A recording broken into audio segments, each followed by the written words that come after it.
சந்தை கொஞ்சம் ஷேக்கியா இருக்கலாம், பட் பலமான பங்குகள் எப்பவுமே போய் சொல்லாது. சார்ட்ஸ் வந்து அவங்களோட ஸ்ட்ரென்த்தை வந்து ஹைட் பண்ணிட்டு இருக்கு.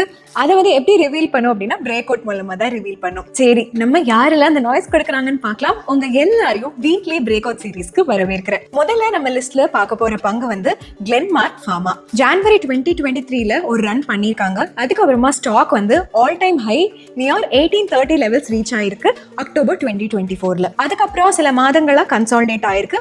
அதுக்கப்புறம் ஜூலை 2025ல மறுபடியும் பிரேக் அவுட் ஆயிருக்குங்க.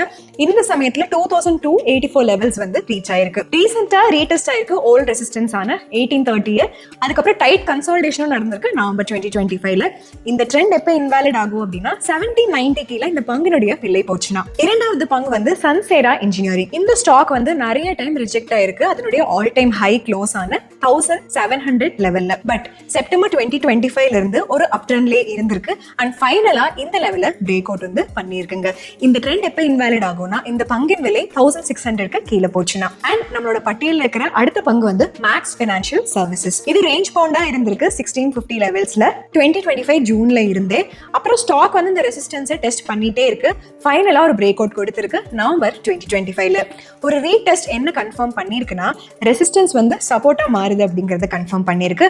இந்த ட்ரெண்ட் எப்ப இன்வாலிட் ஆகும்னா 1640 கீழே இந்த ஸ்டாக்கோட பிரைஸ் போயிடுச்சுன்னா. இதுதாங்க அந்த 3 பிரேக் அவுட் ஸ்டாக்ஸ் இந்த வாரத்துக்கு. இதுல எந்த பங்கு உங்களோட வாட்ச் லிஸ்ட்ல இருக்குன்னு கமெண்ட் செக்ஷன்ல சொல்லிருங்க.